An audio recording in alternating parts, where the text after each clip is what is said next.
015's command. Hello, Dr. Long here. Today we'll be playing a tape for SCP-014 titled My Hell. I thank the Lord in heaven that the SCP Foundation found me. They take good care of me, make sure I get visitors, let me listen to music. I've been told that others aren't treated as well as I am, so I thank the Lord again. But for all their hospitality, my life is still a living hell. I made a deal with somebody many years ago. At the time, I was young and foolish, and I thought myself invincible. I performed a summoning ritual from an old book on Dare. The book said that if the ritual was completed properly, he who did so would be immortal. So I did, and I have regretted it ever since. The exact detail of what happened have been blurred by the passing years, but by the end of it all, something had placed a curse on me, and I had started to turn to concrete. At first, I was happy with my situation, immortal and invincible. It seems like the perfect life. I bragged to my friends about how I could see the end of the earth. But as time passed, I found it harder and harder to move. Panic set in. I desperately tried to tell my friends, but they thought me mad. As they told me before, I was thrown into the asylum. As they told me before I was thrown into the asylum, they had played along at my first because they thought I was drunken. I had become too much for them, and they put me away for my own safety. For a time, it wasn't so bad. The people at the asylum took good care of me and genuinely tried to help.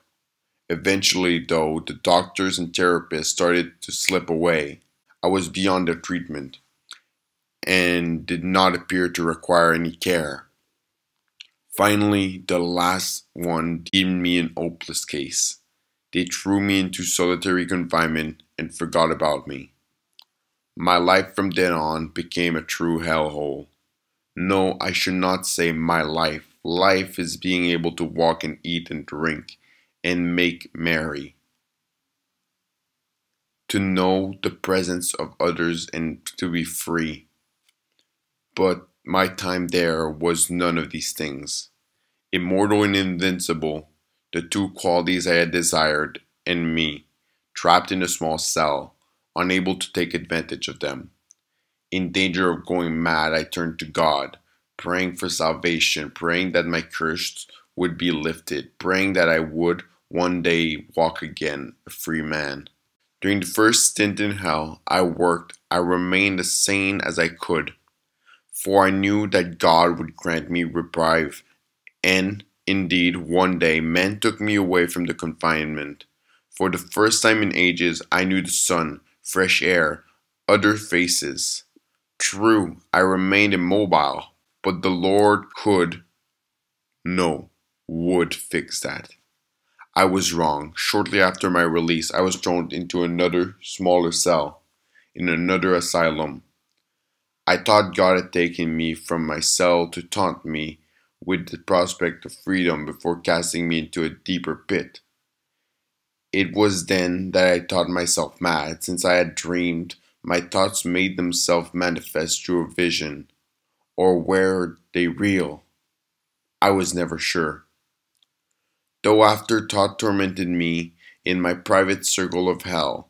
What if the world ended and nobody was around to tell me? I would be all that was left, and never know it. My body would remain the same while the world rotted around me, until nothing was left but me and my thoughts, and then those would decay, until nothing was left but me and my thoughts, and then those would decay, and I would be trapped within the hellhole shell. I could scream all I wanted, but who would hear me? They had thought me insane, and now I was. Eventually, the Foundation came and took me away. They placed me in a nice room with music and the people and light. I kept my outward actions normal so as to not frighten them away. What else can I do? But inside, I'll always go back to my own corner of hell, a place filled with nothing but darkness and myself. How can I be sure I've never left? I became mad. Sometimes I'm not in my room but back in hell. Eventually, I suspect I'll go back there and be there to stay. If the Foundation is reality, then thank God for it. If my hell is reality, then that is all there is. No Foundation, no God, no anything. Just me and my thoughts and the dark.